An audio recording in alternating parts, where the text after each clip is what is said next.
This update in the UMG lawsuit is crazy. Now, we had read a little bit of the updates that they gave us about the subpoena for Mr. Kaplan, but it looks like this is even more intense than that because now UMG claims that what they have in their possession is going to be able to help in their defense.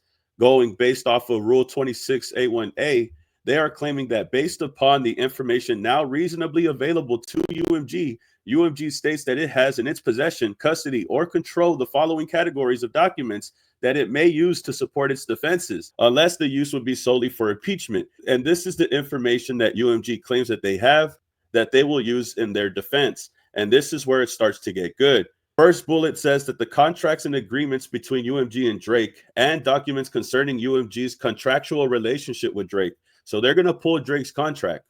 UMG has access to Drake's contract, obviously, and now they're going to show Drake's contract in court.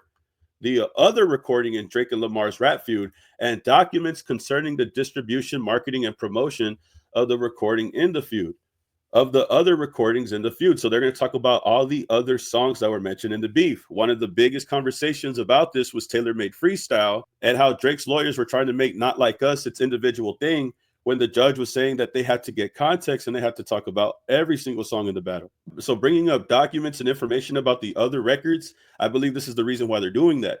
The petition entitled Art on Trial, Protect Black Art, appended as Exhibit A to UMG's request for judicial notice in support of its motion to dismiss. Now, this Art on Trial that they're talking about is a petition and public campaign a few years ago, if I'm correct, by music industry leaders, including executives at Warner Records and Atlantic Records, as well as artists and advocacy groups. The petition argues against the use of rap lyrics and other forms of artistic expression as evidence of criminal prosecution. So they are bringing up Art on Trial, Protect Black Art, so that way they could argue using rap lyrics in court, which I think is a very smart move considering that this is what we're doing. But we'll see how this goes because from what we know, they've been using rap lyrics a lot up until this point. The other bullet, other recordings by Drake and documents concerning the same, including but not limited to those appended as Exhibit B, C, and Z to UMG. News reports and documents concerning Drake's relationship with and behavior around minors, the criminal charges and conviction of Baka Not Nice, and the rap feud between Drake and Lamar, including but not limited to the documents appended in Exhibits N through X to UMG's RJN. So now they've officially done it. Now they are going to check into Drake and his suspicious activity with youngins, bro. This is insane. Now, from the recent document that was updated yesterday, this is one of the documents that was there. However, it wasn't available to the public just yet. Everybody is going to react to this so crazy because now it's UMG officially saying that in their defense, they are now going to show news reports and documents concerning Drake's relationship with youngins, bro. And this is the craziest part about everything. Because not only are they looking into that, they're also bringing up the criminal charges belonging to Baka Not Nice. Why is he still around? The whole reason why this might be a big argument is because when Kendrick Lamar says certified lover boy, certified PDFs, he could just be referring to Baka. You do have him in your group. He is still someone in your inner circle. Why is he still around? You guys call yourselves certified lover boys, but one of y'all has a bad criminal history. Now they're looking into Drake's relationships and behaviors with youngins at the same time. It only makes me believe that Drake had put himself in this position where now his own label has to go at him this way. I think Drake brought this on himself. This is an outcome of how he has been acting and what he's been requesting in court. The affirmation of David Kafer appended in Exhibit Y to UMG's RJN.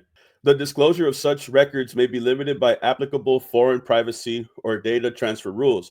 If and as discovery progresses and as otherwise appropriate, UMG reserves the right to supplement, amend, or otherwise modify these categories of documents. UMG also reserves the right to rely upon documents, electronically stored information, and tangible things in the possession, custody, and control of plaintiffs and or non-parties. This is the biggest takeaway also, as well as Drake's contract. They're going to go over Drake's contract in court, and UMG has all the information about Drake's contract. Will they redact some of the things? Possibly some of the things that they have to redact, that they have to keep private. But I'm sure they're going to point out a lot of things from Drake's contract that they want to mention in court. But I think the biggest takeaway is how they're going to look into Drake's relationship, his history and behavior with minors, as well as Baka's criminal history, this is going to definitely change the momentum in this case. And this is something that people had talked about in the past. When everybody was talking about Drake wanting a discovery, UMG had sent its official warning. Now, back in April, this was a statement made by UMG before the discovery was processed.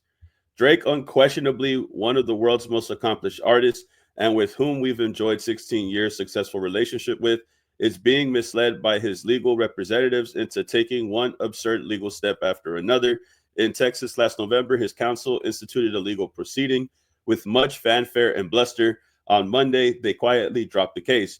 In New York in January, Drake's counsel filed a defamation lawsuit fearful of being sanctioned by the court for asserting false allegations. Tonight, they amended the complaint to withdraw them only to add more baseless allegations. 2 weeks ago, his representatives celebrated a win, the granting of a routine discovery motion. That win will become a loss if this frivolous and reckless lawsuit is not dropped in its entirety, because Drake will personally be subject to a discovery as well. And as the old saying goes, be careful what you wish for, because you just might get it. And now that they're going over this stuff right here in regards to Drake's relationship or his recent behavior with minors, I think this is what UMG was talking about the whole time. Now that we're doing this routine discovery, let's look into your contract. Let's look into your behavior. And I was telling people for a really long time, bro, if UMG goes this route, it's only going to look worse for Drake when his label has to expose him. His own label is finally going to have to expose him. They might have to take off the baby gloves when handling their artists moving forward. It looks like they're playing hardball now. And this might be the warning that they were talking about initially when they granted Drake the discovery. But we'll see how it goes moving forward. Y'all tell me how you feel about this. I know this is really big news. I wonder what exactly they're going to bring up when they talk about this and mention this. Y'all could tell me how you feel about this in the comments and get back to me, man. Like, comment, subscribe, and I'll see you on the next video, man. Peace. Keep it a legend. Also, guys, I do have merch available for purchase. The link will be in the description and comment section of the video. If you'd like to support the channel, please subscribe to the Patreon. You could also catch all of the lives if you miss them here. If you want to catch the replay for a majority of them, they're going to be over there on the Patreon for free. But if you'd like to support the channel, feel free to subscribe to the Patreon as well. Don't forget to check out the merch again. I appreciate everybody who's been purchasing merch. I am so grateful. I never thought that I'll sell anything, honestly. So I'm always grateful for that actually being a thing. Appreciate everybody's love and support. I'm grateful for everybody who's became a member up until this point. Big shout out to everybody that participated in the recent live as well. Thankful for everybody out there. Y'all tell me how you feel and get back to me, man. Peace.